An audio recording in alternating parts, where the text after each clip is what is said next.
An e-commerce site is really, really good at selling me something I already know that I want to buy. All of the tools and technology are there for that. I can search, boom, go buy it. But what it's missing today, which social is really good at, is that ability to shop and be inspired and really discover.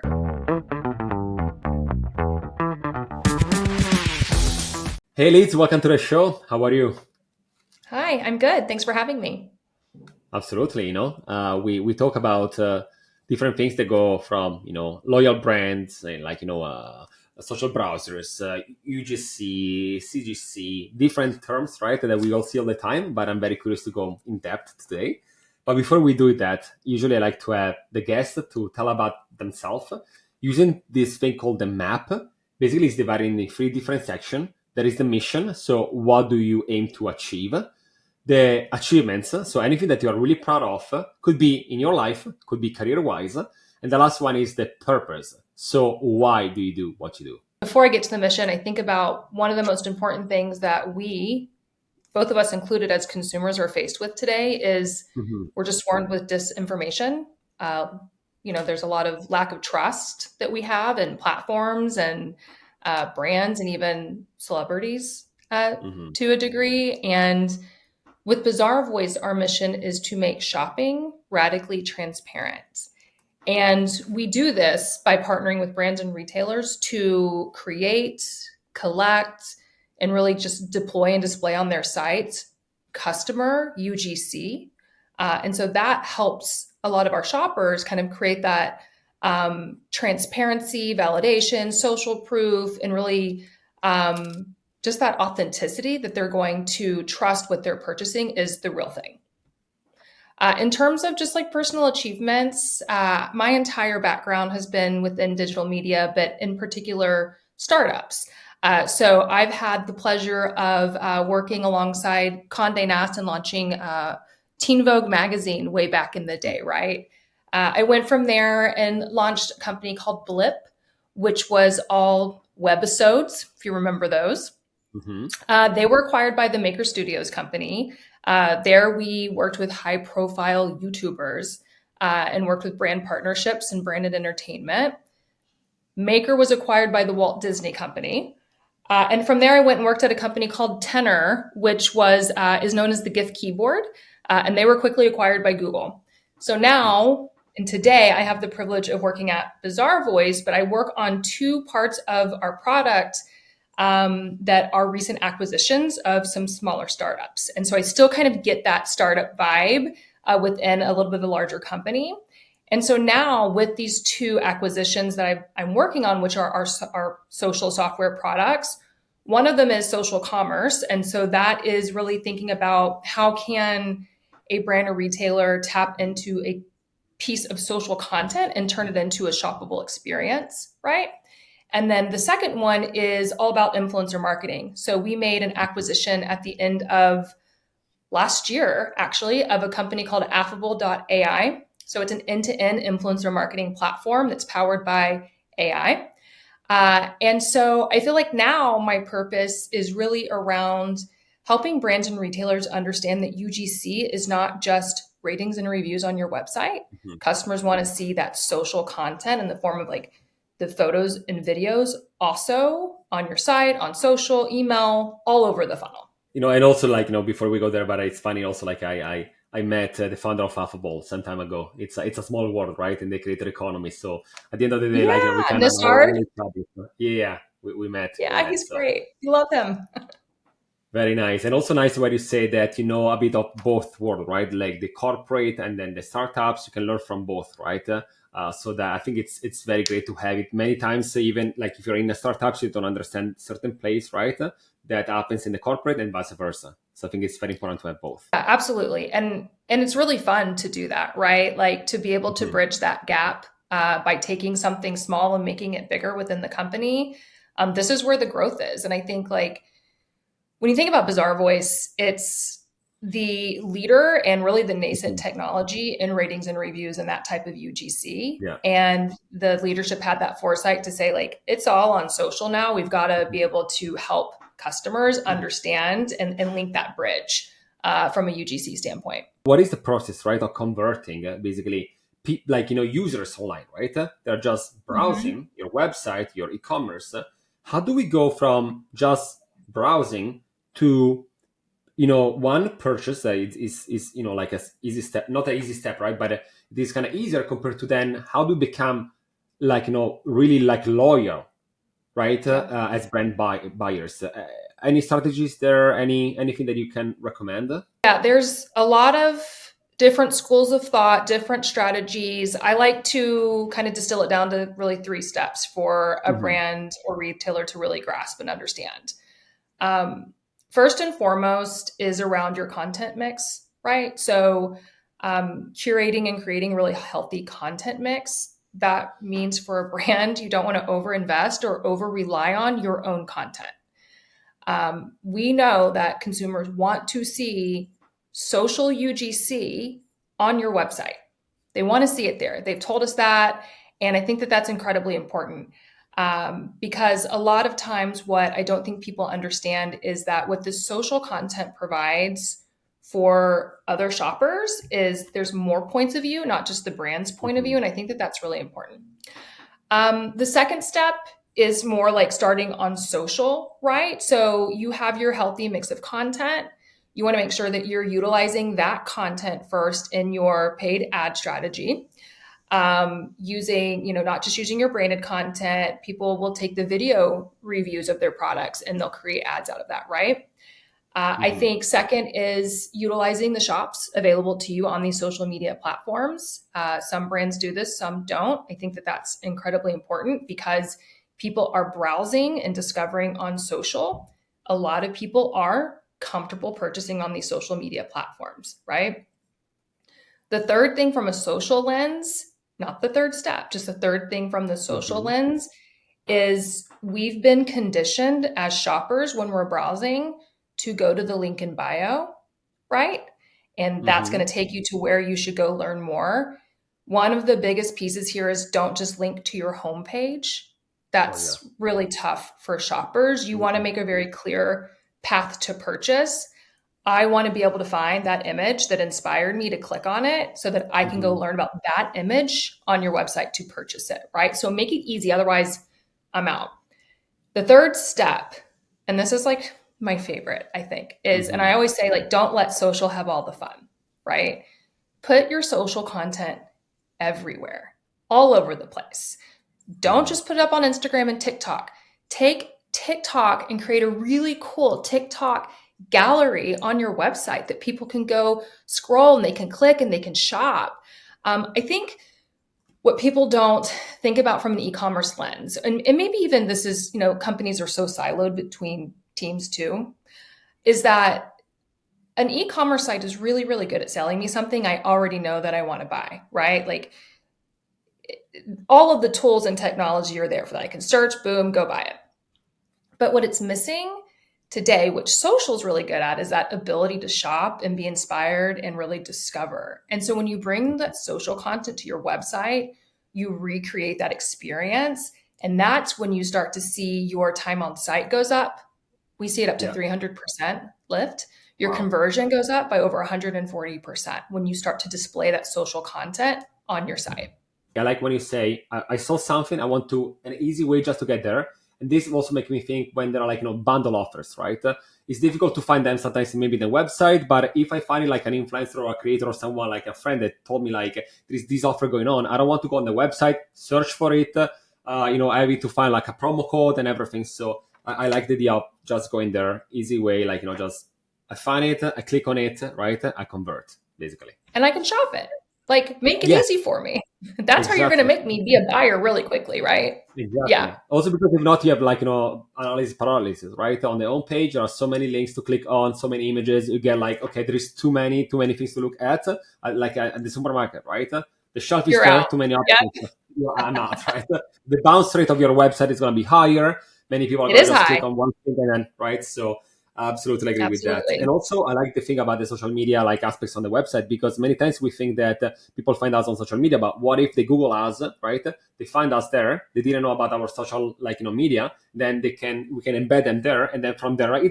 It's many people can find your website thanks to social media, but many times also people can find through search, and then they find your social media thanks to the website, right? So That's they right. help each Yep. other many Yeah. times. You And use so all the avenues that you can, right? exactly, To drive those exactly. people. And the thing with like you have a higher quality shoppers who are already wanting to Mhm. come to you through social through this link. Yeah. So how do you convert them at a higher rate? Hello! Is your brand ready to amplify its reach? Well, the Influencer Marketing Factory is here to do just that. We are a global influencer marketing agency helping brands ignite their growth, from influencer identification to campaign strategy, handling legalities and agreements to managing shipping and logistics. We have it all covered. We work with hundreds of brands across different verticals, from Fortune 500 companies to DTC brands. And we don't just stop there. With detailed ROI analysis, we help brands like yours measure success, transforming impressions into actionable conversions. You can find us at the influencermarketingfactory.com or just search the Influencer Marketing Factory on Google. And because you said that it can help a lot in terms of conversion, time spent on the website, for people listening that might be either new to the concept of UGC, how would you describe them, and also which are the best content in your opinion? I know that it depends by the industry, it depends by different things, but if you had to give a sort of definition and something that you would like to see in a UGC, what would that be? That's a great question. So, UGC is user generated content, obviously, in the forms of images, videos, and text, right? Hmm. And I think it can come in many forms or sources, rather. So, everyday shoppers. So, like me, I am not a creator or an influencer, but if I really love, a certain product, I might post about that. It may not be the Hmm. highest quality, Yes. but I'm going to post about it. There is also UGC that you would get from content creators and influencers as well. And so I think what it comes down to is there's different sources, but it's what is the end result you're looking for as a Hmm. company. So if it's, I need to acquire a lot of content at scale, I might be willing to sacrifice the quality a little bit for that. If you're on the completely opposite end of that and you might be a luxury brand, you're going to sacrifice the volume and then have, a Hmm. less amount of content, but at a much higher quality as well. Also, because when you say about the quality, we learned, right, that many times people trust more raw content that is made by someone that is very relatable. It doesn't have to be perfect, but it's like real. It's when we say authentic, right, because Right. it's a kind of like a buzzword, right? It doesn't mean that sometimes it's really authentic, but when it's a user that is not necessarily paid, then it's very authentic, right?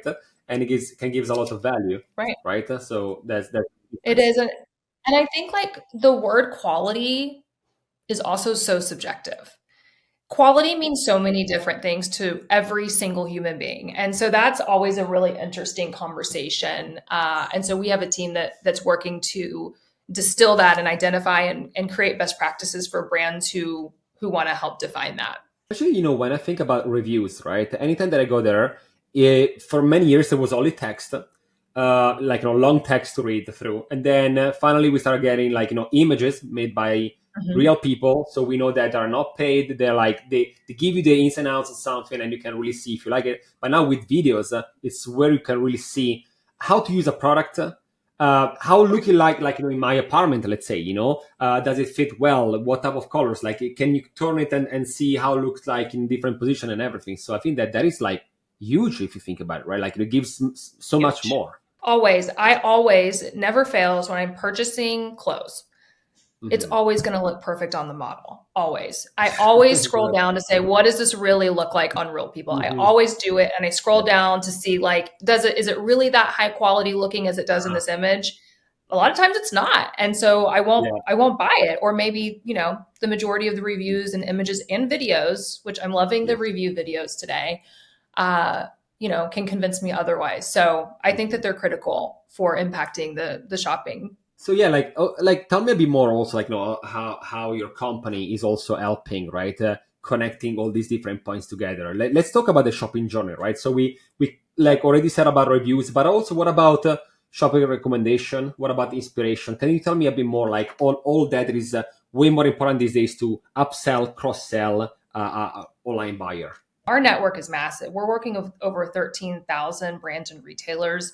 We We have over billions of shoppers in our network, creating millions of pieces of content every single month.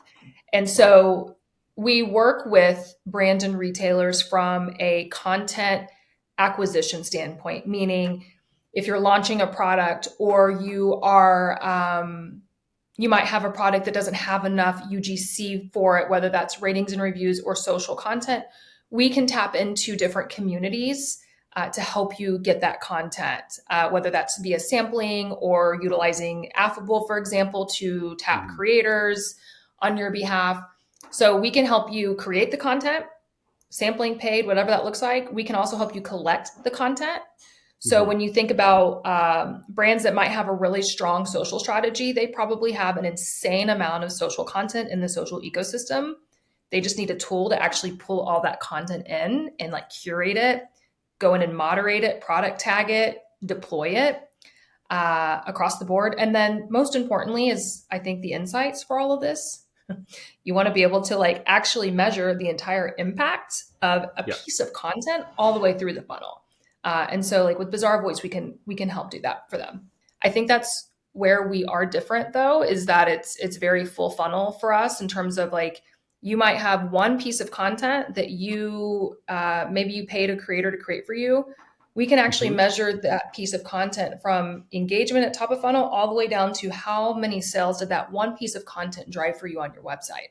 Nice. Very important these days, especially for the tracker, right? Still, a lot of the times when we talk about, the ROI behind that, I still see that unfortunately some brands, they don't even track things, or like they don't have like the proper setup, and then they complain about like, oh, this is not working. I'm like, yes, but are you actually tracking things, right? Like if you don't do that, it's very difficult to see, especially when these days you can go granular to the specific content, right? That this content from this person brought me these conversions, right? And then you can see this working well. Exactly. And then you can repeat, right? You can repeat, but you have to be able, I think too, when you think about still today, weirdly, with social media and influencer marketing, people are still having to advocate to their leadership to invest and to give them budget, right? But you can't just rely solely on vanity metrics anymore, especially with today's economy. Everything has to go back to the ROI. And we help all of these different types of roles at companies really understand what their strategy is driving for their business. So it's cool if we can say, hey, social media manager, you're doing a killer strategy on social. Did you know that you can actually prove to your CMO the impact that you have on the bottom line of their business? We can help you do that, which is pretty cool. And people are going to really need to start doing that. And what are some of the best practices there, or any other tips that you would like to add for brands listening today and be like, I want to master the game of my social commerce, like online, through social media, through creators, through UGC? Anything else that we didn't touch base on that you're like very excited to share? I think in terms of like, if you want to measure from a strategy standpoint, its alignment within your organization is probably the most important thing, and where I see a lot of strategies fall through. So oftentimes you'll see the e-commerce team doesn't even know who the social media team is, or the influencer marketing team, like that exists. So I think one of the most important things is you kind of got to reach across the aisle, if you will, and strategize together and stack hands. That's going to help you have the most successful strategy when you're looking to really drive the full funnel, like social to site, and then connecting the revenue and all the dots. No, yeah, I do agree. Like, it's that easy to get into silos in each company. Like, it's easier to say than to do, right? To be like, let's communicate, because everyone is get busy, and then everyone look only at their like performance and KPIs, right? And usually they are separated, and having them talk. But I do agree 100%. If you are able to talk with the social media, and then the e-commerce, and then the optimization for the website, and the people from the SEO, and the people like the influencer marketing side all together, right? So many players. All of those things. Exactly. There are, but there are a lot of companies who are bringing those together. We help to do that too. We help to advocate for somebody and say like, hey, you're interested in buying this part of the software. Like, have you thought about bringing in this person? Because this is how it's going to benefit them, and we can help you tell that story. And so that really helps them internally as well. Amazing. Anything else that I didn't ask you today that you want to share with us? I don't think so. I think for us, what I'm really excited about going forward is where we're really leaning into from a social and creator standpoint. We're leaning in very heavily into that space. Video, we're investing in also very heavily. I'm excited about that. Creators and having Affable as a part of our tech stack and our platform and our offering is really exciting for us right now. Best of luck to integrate everything, sending good vibes from here. And Liz, thank you so much Thank for you. joining me today and sharing all your knowledge with us. Yeah, absolutely. Thank you for having me. This was the Influence Factor by the Influencer Marketing Factory, and I'll see you next week.